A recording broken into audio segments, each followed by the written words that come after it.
Hi and welcome back. So a supplement that is regularly mentioned in the comment sections of my videos, specifically with questions about the benefits, the dosages and possible side effects, is NAC, or to give it its full name, N-acetylcysteine. So in this video, I shall cover the 6 major health benefits of NAC, as well as dosages and possible side effects. Let's get into it. In this video, we will look at NAC as a supplement, what benefits taking it could yield, and also the possible side effects and the daily dosages. And there are links in the description below to the studies and the articles I used to put this presentation together. Research has shown that N-acetylcysteine, or NAC, the supplement form of the essential amino acid L-cysteine, is an effective, safe and low-cost treatment option for a range of conditions, including those that are acute and that are chronic.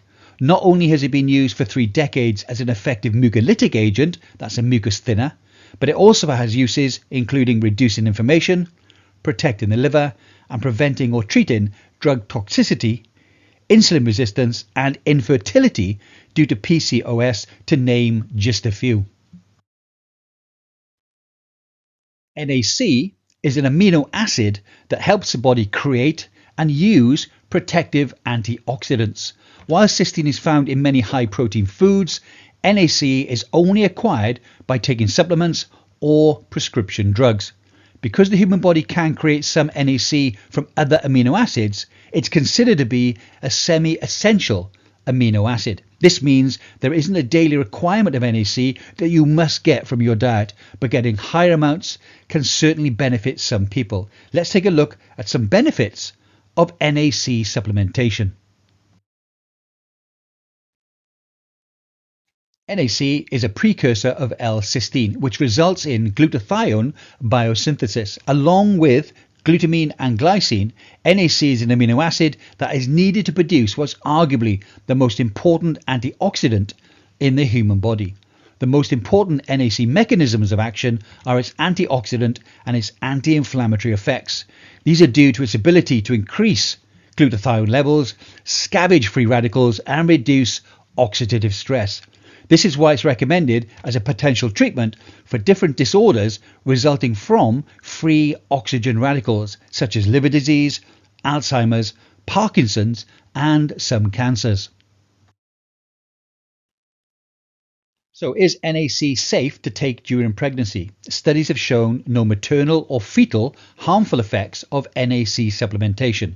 Certain studies have even found that NAC used in combination with vitamin E or vitamins A and E and essential fatty acids can reduce reactive oxygen species and lead to pregnancy rate improvements in those struggling to become and stay pregnant, especially women with PCOS. This is because it increases levels of the antioxidant glutathione, which positively acts on insulin secretion and reduces insulin resistance.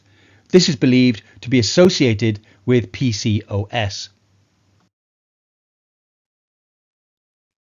According to an article published in Women's Health Reviews, NAC seems to work as a therapeutic approach to improve the levels of circulating insulin, as well as insulin sensitivity in PCOS patients with hyperinsulinemia. NAC also has anti-inflammatory effects that can improve pregnancy and birth outcomes among women with infections who are susceptible to experiencing preterm labours.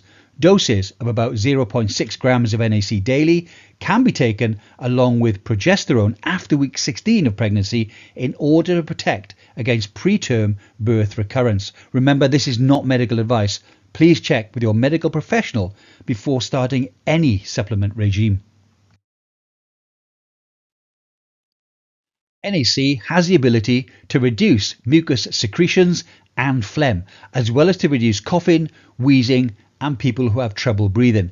This makes it helpful in treating conditions including chronic bronchitis, defined as the presence of chronic productive coughs for more than 3 months in 2 consecutive years, as well as colds and flu. In addition, there's evidence that it can be used as an adjunct treatment for chronic obstructive pulmonary disease, the 4th leading cause of death in the US, as well as emphysema. In addition to protecting the organs from free radical damage, NAC also helps control side effects associated with taking certain medications and certain drugs, especially acetaminophen. NAC injections can be given to reduce the harmful effects of overdosing on the liver and kidneys. It seems to counteract the toxicity of chemicals in several ways due to its role as a nucleophile and as an SH donor, by replenishing glutathione, by reducing NAPQI, and by performing hepatoprotective actions related to its antioxidant properties. An imbalance of glutamate is believed to be one contributing factor to mood and cognitive conditions. Because it has an impact on levels of the neurotransmitter glutamate in the brain, NAC for anxiety, depression, and other mental conditions may be a useful complementary treatment.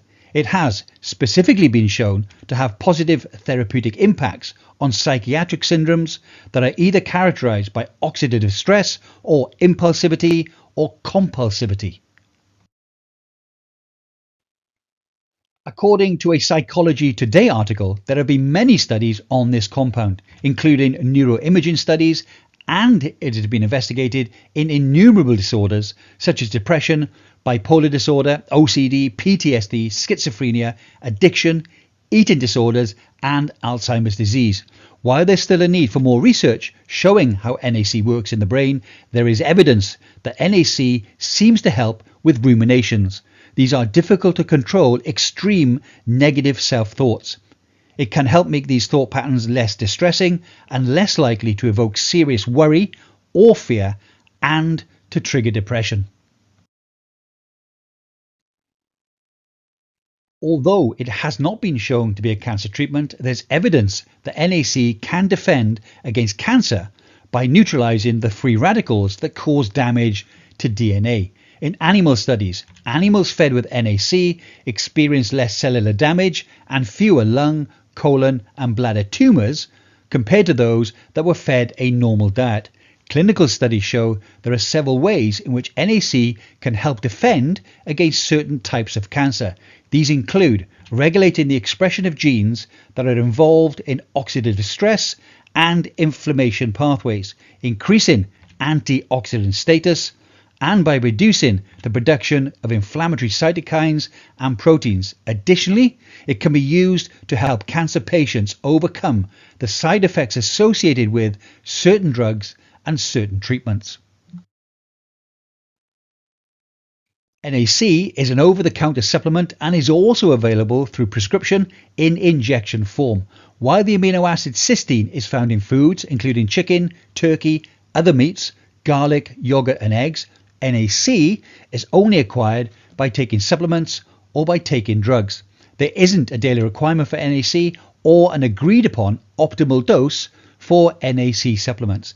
Experts recommend taking an adequate dose for several months and carefully keeping track of its effects on key symptoms. This way you'll know if it's helping and also how much of it you need to take.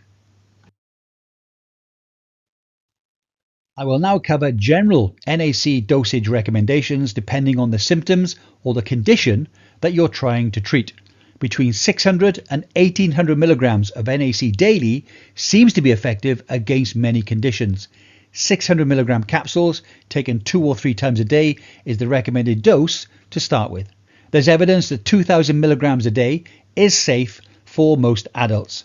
Higher doses may be needed to treat certain chronic and degenerative diseases, including COPD, impaired glucose control, and cancer. For example, doses of about 2,800 milligrams a day for up to 3 months seems to be effective for adults with COPD. This is according to some studies. So, how long does it take for NAC to work? Well, this depends on the condition, the individual, and the dose being taken. It can work within hours to help treat overdoses and toxicity when given intravenously. It may take up to several months to work for other conditions. As for protocol, it can be taken any time of the day. NAC is available 500, 600, 750 and 1000 milligram tablets. You will need to divide up your dose during the day 2 or 3 times to see results. Now remember, this is not medical advice. You must consult with your medical professional before starting any type of supplement regime. While NAC is safe for most people to take, some drug interactions and negative reactions are possible. Overall, most experts believe that the use of NAC yields potential benefits that do outweigh the potential risks. Potential NAC side effects are listed here. Please feel free to pause the video and look at them in detail. It might not be safe for people with asthma, bleeding problems, or anyone taking nitroglycerine, including blood thinners and certain blood pressure medications. In very high doses, any supplement is capable of contributing to liver or kidney problems. However, as previously explained, NAC is generally considered protective of the liver and kidneys and not a harm to them. If any of these risks apply to you, please double check with your doctor before starting to use any NAC supplement. Well, I hope you found that interesting or informative, hopefully both. So, NAC appears to be a very powerful supplement indeed, with human trials to back it up, and I do know that is very important for some people before they add a supplement to their regime. Now, I do take NAC along with glycine, but please let me know in the comments below, do you take NAC? And if you do, have you seen or felt any benefits or indeed any side effects?